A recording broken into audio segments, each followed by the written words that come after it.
প্রিয় শিক্ষার্থীরা, আশা করি তোমরা সবাই ভালো আছো।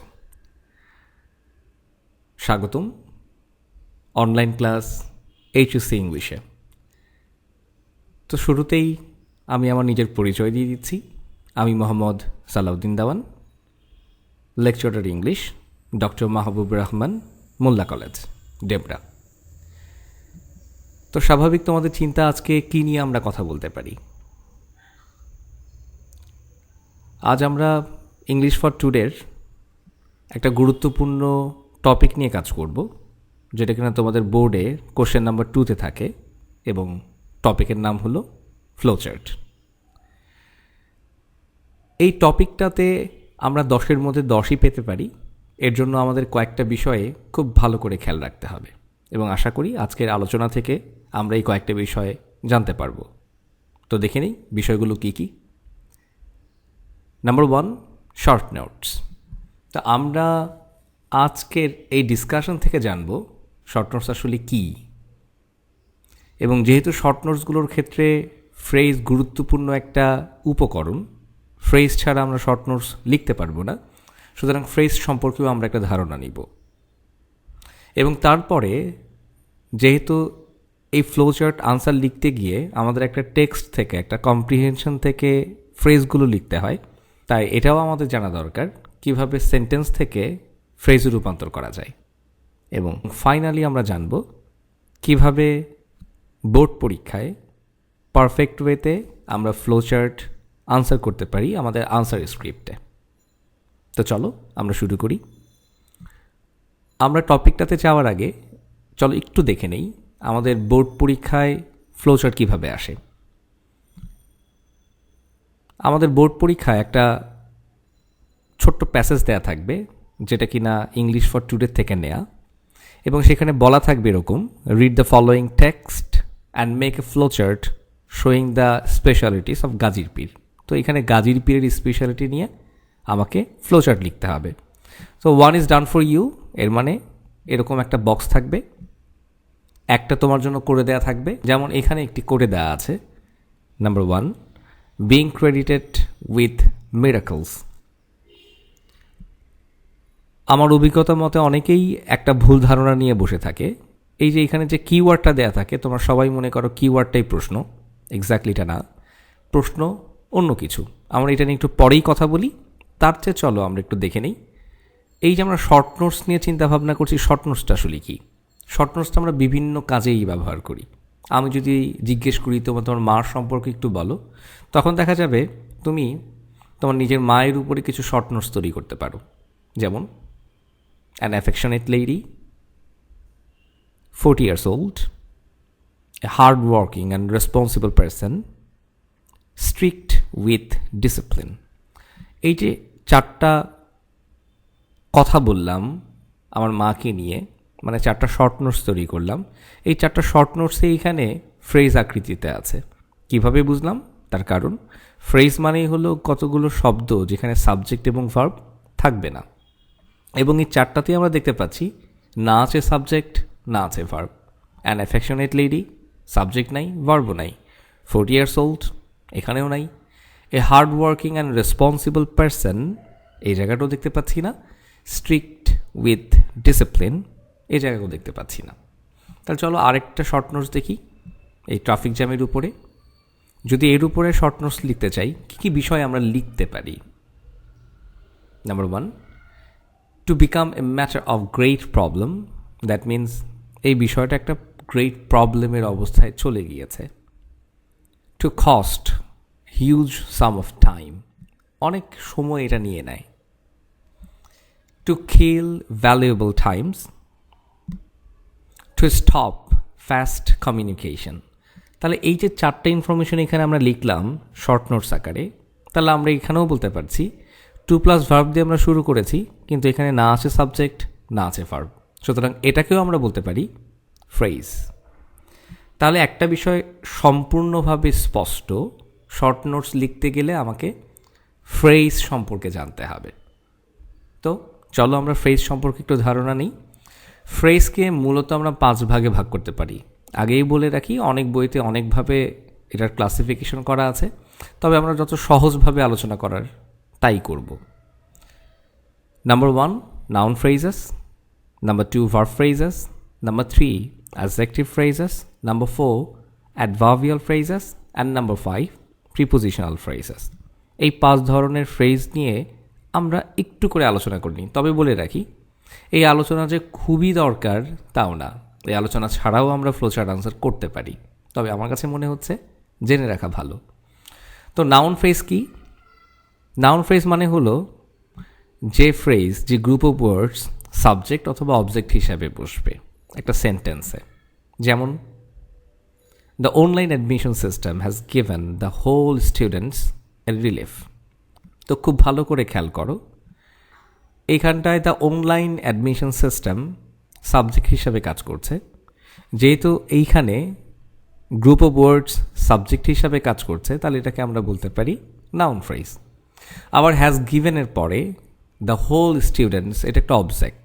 আমরা খুব ভালো করেই জানি অবজেক্ট মানে হলো আমি কি অথবা কাকে দিয়ে যখন প্রশ্ন করব, ভার্বকে, তখনই আমি অবজেক্ট খুঁজে পাই। তাহলে হ্যাজ গিভেন দিয়েছে কাদেরকে? সব স্টুডেন্টদেরকে। তাহলে দ্য হোল স্টুডেন্টস এখানে অবজেক্ট, এবং যেহেতু এটা গ্রুপ অফ ওয়ার্ডস হিসাবে কাজ করছে, এটাকে আমরা বলতে পারি নাউন ফ্রেজ। এর রিলিভ কি দিয়েছে? একটা প্রশান্তি দিয়েছে। তাহলে এখানে এর রিলিফও কিন্তু গ্রুপ অফ ওয়ার্ডস, যেহেতু দুইটা শব্দ, এটাকে আমরা গ্রুপ অফ ওয়ার্ডস বলতে পারি।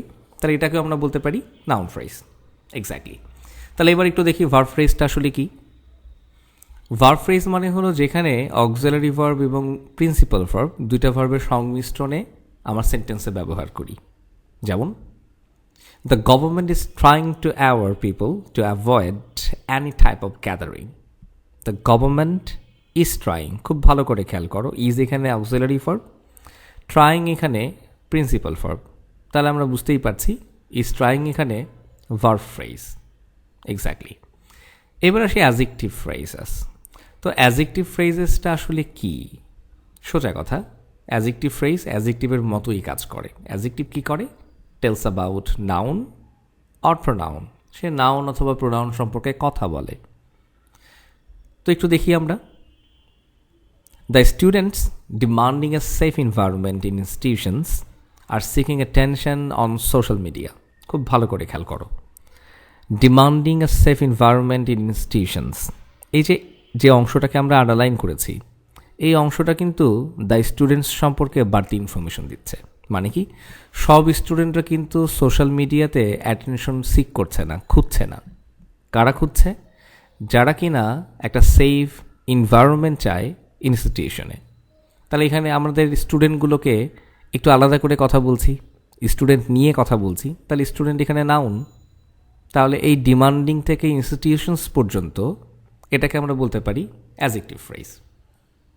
এবার আসি অ্যাডভার্বিয়াল ফ্রেজ। অ্যাডভার্বিয়াল ফ্রেজ মানে হলো যেটা অ্যাডভার্বের মতো কাজ করে, যে গ্রুপ অফ ওয়ার্ডস। তাহলে এবার আসি অ্যাডভার্ব কেমন করে কাজ করে। Tells about verb. Adverb verb নিয়ে কথা বলে। তো অ্যাডভার্ব যখন ভার্ব নিয়ে কথা বলে তখন খেয়াল রাখতে হবে সে কয়েকটা ইনফরমেশন দেয়। টাইম সম্পর্কে ইনফরমেশন দেয়, কার টাইম, ভার্বের টাইম। প্লেস সম্পর্কে ইনফরমেশন দেয়, ম্যানার সম্পর্কে ইনফরমেশন দেয়, রিজন সম্পর্কে ইনফরমেশন দেয়। সবগুলো ইনফরমেশন আমরা পাবো ভার্ব সম্পর্কিত। শুধু ভার্বকে নিয়েই সে কথা বলে না, অ্যাডভার্বিয়াল ফ্রেজ অথবা অ্যাডভার্ব অ্যাডজেক্টিভকে নিয়েও কথা বলে, আবার নিজেকে নিয়েও কথা বলে, মানে অ্যাডভার্বকে নিয়েও কথা বলে। একটা এক্সাম্পল দেখি। On Monday I went outside of my home by my bicycle to buy some safety kits from a nearby store. খুব খেয়াল করো, এই জায়গাটায় আমরা দেখতে পাচ্ছি অন মানডে। তা আমি গিয়েছিলাম কবে? টাইম হলো এখানে সোমবারে। কোথায় গিয়েছিলাম? Outside of my home place. তাহলে এটাও অ্যাডভার্বিয়াল ফ্রেজ। অন মানডে, সেটাও adverbial phrase. By my bicycle, কিভাবে? ম্যানার। তো এটাকে আমরা বলতে পারছি adverbial phrase. To buy some safety kits, কেন? রিজন। এটাকেও আমরা বলতে পারছি অ্যাডভার্বিয়াল ফ্রেজ। এবং ফ্রম এ নিয়ারবাই স্টোর, এটাকেও আমরা অ্যাডভার্বিয়াল ফ্রেজ বলতে পারি, তার কারণ এটা কোত্থেকে কিনেছি সেটা সম্পর্কে ইনফরমেশন দিচ্ছে, প্লেস। তো আমার মনে হয় অ্যাডভার্বিয়াল ফ্রেজ আমরা খুব ভালো করেই বুঝতে পারছি। এবার আসি প্রিপোজিশনাল ফ্রেজ। প্রিপোজিশনাল ফ্রেজ মানে হলো গ্রুপ অফ ওয়ার্ডস যেখানে প্রিপোজিশনটা শুরুতে থাকে, that means starts with preposition. একটা এক্সাম্পল দেখি, I woke up in the morning. এই যে ইন দ্য মর্নিং, এটা একটা গ্রুপ অফ ওয়ার্ডস, যে গ্রুপ অফ ওয়ার্ডসটা শুরু হয়েছে ইন দিয়ে। তাহলে আমরা নিশ্চয়ই ফ্রেজ সম্পর্কে কিছুটা হলেও আইডিয়া পেয়েছি। এটা সম্পর্কে আরও বিস্তারিত আলোচনা আছে, যেহেতু এটা ফ্রেজের ক্লাস না, আমরা অত দূর যাচ্ছি না। এবার আসি, আমরা ফ্রেজগুলোকে কিভাবে গঠন করতে পারি, এটা গুরুত্বপূর্ণ। যেমন ভার্বের আইএনজি ফর্ম হতে পারে ক্রিয়েটিং অ্যাওয়ারনেস। এটা সম্পর্কে তাহলে একটু ধারণা নেই, ভার্বের আইএনজি ফর্মটা আমরা কিভাবে ব্যবহার করতে পারি। ভার্বের আইএনজি ফর্ম যখন আমরা ব্যবহার করছি, আমরা এটাকে নাউন ফ্রেজ হিসাবে ব্যবহার করতে পারি, অ্যাডজেক্টিভ ফ্রেজ হিসাবেও ব্যবহার করতে পারি, আবার অ্যাডভার্বিয়াল ফ্রেজ হিসাবেও ব্যবহার করতে পারি। কিভাবে দেখি চলো। Walking in the morning is good for health. Walking in the morning, এই যে ওয়াকিং ইন দ্য মর্নিং, এটা কিন্তু একটা সাবজেক্ট। সকালে হাঁটা স্বাস্থ্যের জন্য ভালো। তাহলে ওয়াকিং ইন দ্য মর্নিং যেহেতু এটা সাবজেক্ট হিসেবে বসছে, তাহলে এটাকে আমরা কি বলতে পারি? নাউন ফ্রেজ বলতে পারি। আরেকটা এক্সাম্পল দেখি, I have bought A walking machine. খুব ভালো করে খেয়াল করো, আমি কিন্তু আন্ডারলাইন করেছি ওয়াকিং মেশিনের উপরে। তাহলে এখানে ওয়াকিং মেশিনটা আসলে কি? Adjective phrase. কীভাবে বুঝলাম? ওয়াকিং মেশিন, ওয়াকিং শব্দটা এখানে অ্যাডজেক্টিভ হিসেবে কাজ করছে। তাহলে আমরা বুঝতেই পারছি এই জায়গাটায় ওয়াকিং মেশিনটা অ্যাডজেক্টিভ ফ্রেজ হিসেবে কাজ করছে। আবার যদি আরেকটা এক্সাম্পল দেখি, walking 1 mile at a time I finally reached my destination. শেষ পর্যন্ত আমি আমার গন্তব্যে পৌঁছেছি walking 1 mile at a time, একটানা 1 মাইল হেঁটে। তাহলে এখানে কিন্তু একটা টাইমের সম্পর্ক পাচ্ছি। একটানা 1 মাইল হাঁটার পরে আমি শেষ পর্যন্ত আমার গন্তব্যে পৌঁছেছি। আফটার শব্দটা দিলে হয়তো বা ভালো হতো, আমরা এখানে না দিলেও একই রকম অর্থই পাচ্ছি। তাহলে আমরা বলতে পারি walking 1 mile at a time, এটা অ্যাডভার্বিয়াল ফ্রেজ হিসাবে কাজ করছে, যেহেতু টাইম নিয়ে কাজ করছে এটা। তাহলে আমরা একটা বিষয় স্পষ্ট, ভার্বের আইএনজি ফর্ম আমরা নাউন ফ্রেজ হিসাবে আনতে পারি, অ্যাডজেক্টিভ ফ্রেজ হিসাবে আনতে পারি, এবং অ্যাডভার্বিয়াল ফ্রেজও আনতে পারি। এবার আসি টু প্লাস ভার্ব। যখন আমরা টু প্লাস ভার্বকে নিয়ে চিন্তা করছি, যেমন এখানে একটা এক্সাম্পল দেওয়া আছে ছোট, টু ক্রিয়েট অ্যাওয়ারনেস। চলো এটাকে আমরা একটা সেন্টেন্সে দেখি কিভাবে আমরা টু প্লাস ভার্বকে ব্যবহার করতে পারি। টু প্লাস ভার্বকে যখন আমরা ব্যবহার করছি, আমরা নাউন ফ্রেজ ক্রিয়েট করতে পারি এটা দিয়ে, আবার অ্যাডভার্বিয়াল ফ্রেজও তৈরি করতে পারি। যেমন to walk in the morning is good for health. To walk in the morning এই জায়গাটায় সাবজেক্ট হিসাবে কাজ করছে, সুতরাং এটা নাউন ফ্রেজ। এরপরে আসি, it is really enough to walk now. To walk now এই জায়গাটায় এনাফকে নিয়ে কাজ করছে, এটা যথেষ্ট। কি যথেষ্ট? এখন হাঁটা। তাহলে টু ওয়াক নাও যেহেতু অ্যাডজেক্টিভ সম্পর্কে ইনফরমেশন দিচ্ছে, আমরা এটাকে অ্যাডভার্ব বলতে পারি। তাহলে to plus verb noun phrase হিসাবেও বসতে পারে, অ্যাডভার্বিয়াল ফ্রেজ হিসাবেও বসতে পারে। এবার আসি ভার্বের প্রেজেন্ট ফর্ম নিয়ে। আমরা ভার্বের প্রেজেন্ট ফর্মকে খুব অনায়াসেই একটা ফ্রেজ হিসেবে তৈরি করতে পারি। জাস্ট সাবজেক্টটাকে আমরা অমিট করে দিলাম, জাস্ট বললাম ক্রিয়েট অ্যাওয়ারনেস। চলো একটু এক্সাম্পল আরেকটা দেখি, ওয়াক ইন দ্য মর্নিং। তাহলে এখানে দেখতে পাচ্ছ ওয়াক শব্দের আগে আমি সাবজেক্ট ব্যবহার করিনি। যদি সাবজেক্ট ব্যবহার করতাম তাহলে কিন্তু পুরো সেন্টেন্স হয়ে যেত, তাহলে ফ্রেজ হতো না।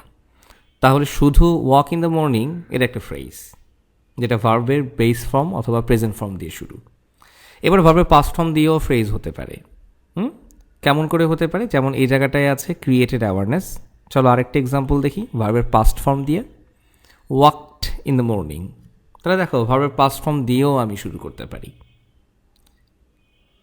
আবারও আমরা ভার্বের পাস্ট পার্টিসিপল ফর্মকেও ব্যবহার করতে পারি।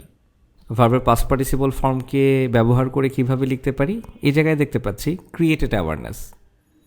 ঠিক সেন্টেন্সে আমরা দেখি কিভাবে ব্যবহার করা যেতে পারে। ইমপ্রিজেন্ট ফর নিয়ারলি 3 decades। তো এখানে খুব ভালো করে খেয়াল করো, ইমপ্রিজেন্ট আমি কিন্তু সাবজেক্ট ভার্ব দিই নাই। আমি যদি লিখতাম হি ওয়াজ ইমপ্রিজেন্ট ফর নিয়ারলি 3 decades, তাহলে কিন্তু সেন্টেন্স হয়ে যেত। যেহেতু হি এবং অক্সিলারি ভার্বকে আমরা অমিট করেছি, ইমপ্রিজেন্ট ফর নিয়ারলি 3 decades এটা একটা ফ্রেজ।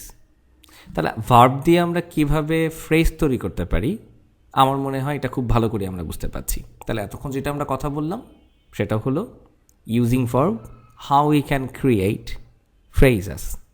এবার আসি ভার্ব ছাড়াও তো আমরা ফ্রেজ তৈরি করতে পারি। যেমন starts with article, a great history, starts with preposition, in a history, starts with adjective, historic moment, starts with adverb, historically important moment. তো এখানে আমরা দেখতে পাচ্ছি ভার্ব ছাড়াও আমরা ফ্রেজ তৈরি করতে পারি। এবার আমরা একটু দেখে নেই হোয়াট নট টু ডু, কী কী জিনিস আমি করতে পারবো না যখন আমি একটা ফ্লো চার্ট আনসার করতে যাব। নাম্বার 1, নো সেন্টেন্স, আমি কোনো সেন্টেন্স তৈরি করতে পারবো না। এর মানে কি? নো ভার্ব আফটার সাবজেক্ট, সাবজেক্টের পরে কোনো ভার্ব আনা যাবে না। নাম্বার 2, নো ফুল স্টপ, আমি কখনোই ফ্রেজের পরে ফুল স্টপ দিতে পারবো না। No word like because, who, when, that, এই শব্দগুলোকে আমি ব্যবহার করতে পারবো না, কারণ এই শব্দগুলোকে ব্যবহার করা মানেই আমি একটা ক্লজ তৈরি করলাম বা সেন্টেন্স তৈরি করলাম। এবার আসি আমরা যে স্যাম্পল কোয়েশ্চেন নিয়ে কাজ করেছিলাম সেটা নিয়ে। তো এই জায়গাটায় একটু ভালো করে খেয়াল করো, আমি প্রশ্নটাকে আরেকবার রেখেছি কিন্তু হাইলাইট করেছি। Read the following text and make a flow chart showing. এই যে শোয়িং শব্দটার পরে যে কথাটা আমরা পাচ্ছি এখানে, সেই কথাটা কিন্তু খুবই গুরুত্বপূর্ণ এবং সেই কথাটাই আমার মেইন প্রশ্ন। শোয়িং দেখাতে বলছে, কি দেখাতে বলছে? দ্য স্পেশালিটিস অফ গাজীর পীর, গাজীর পীরের বিশেষত্ব কি কি। একটা আমার জন্য করে দেয়া আছে, সেটা হলো বিং ক্রেডিটেড উইথ মিরাকলস। তো প্রথমে আমরা চেষ্টা করি এই যে বিং ক্রেডিটেড উইথ মিরাকলস, এটা আসলে কোথায় আছে চলো দেখি। তো আমরা দেখতে পাচ্ছি বিং ক্রেডিটেড উইথ মিরাকল শব্দটা আছে কোথায়? ঠিক এই জায়গাটাতে। একটু ভালো করে খেয়াল করো, আমার বিং শব্দ কিন্তু সরাসরি বইয়ে দেয়া ছিল না। কি দেয়া ছিল? ওয়াজ দেয়া ছিল, কিন্তু ওয়াজটাকে আমরা ওই জায়গায় বিং হিসাবে পাচ্ছি। এর মানে এই জায়গাটায় মেইন ভার্বকে তারা আইএনজি ফর্ম হিসেবে করে আমার জন্য উত্তরটা দিয়েছে। এই কথাটা কেন বলছি? তার কারণ আমরা যখন পরের আনসারগুলোকে লিখতে যাব মাথায় রাখতে হবে আমার জন্য যে ক্লুটা দেয়া আছে, যে একটা করে দেয়া আছে, সেই স্ট্রাকচারটাকে ফলো করতে হবে। তবে এটা বলার অপেক্ষা রাখে না আমরা সবসময়ই যে এটাকে মেনটেন করতে পারবো তা না, তবে মেনটেন করার চেষ্টা করব। মাথায় রাখতে হবে শুধুমাত্র ফ্রেজে আনসার করতে হবে, সেন্টেন্স হওয়া যাবে না। এবং যদি পারা যায় অবশ্যই আমরা চেষ্টা করব স্ট্রাকচারটা ফলো করতে। তো লেটস সি স্ট্রাকচারটা ফলো করে আনসার করা যায় কি না দেখি। তো আমরা খুঁজে বের করি শোয়িং দ্য স্পেশালিটিস অফ গাজীর পীর, তার স্পেশালিটির কোন কোন সেন্টেন্সে আছে। ঠিক আমরা পরের লাইনেই দেখতে পাচ্ছি he could supposedly come dangerous animals, he could supposedly come dangerous animals. তাহলে এই জায়গাটায় আমরা বুঝতে পাচ্ছি সে যে ডেঞ্জারাস অ্যানিমেলগুলোকে কাম করতে পারে তার একটা স্পেশালিটি। তাহলে এটাকে আমরা যদি আনসারের ইনপুট করি, কাম শব্দটা ভার্ব, তাকে আইএনজি ফর্মে রূপান্তর করলাম, কামিং ডেঞ্জারাস অ্যানিমালস। বুঝতেই পাচ্ছি আরেকটা স্পেশালিটি যদি আমরা নিতে চাই সেটা কি হতে পারে?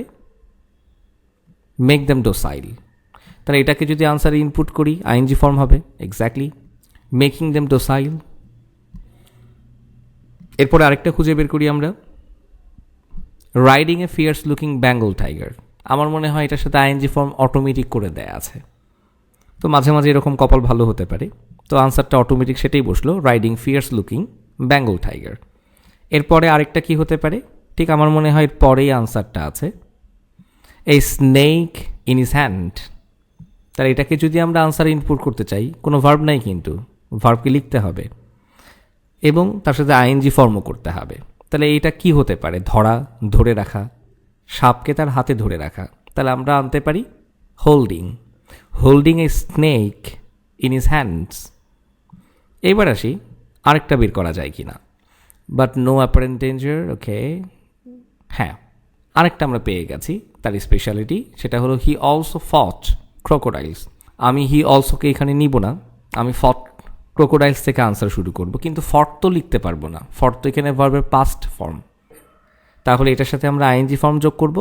এক্স্যাক্টলি, ফটিং তো হয় না, কি হবে তাহলে? Fighting crocodiles. তাহলে এটা হলো একটা আনসার যেভাবে আমরা পরীক্ষায় উপস্থাপন করতে চাচ্ছি।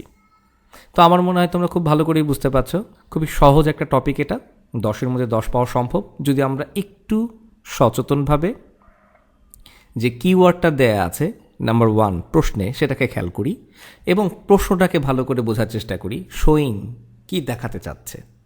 That's it. So thank you very much.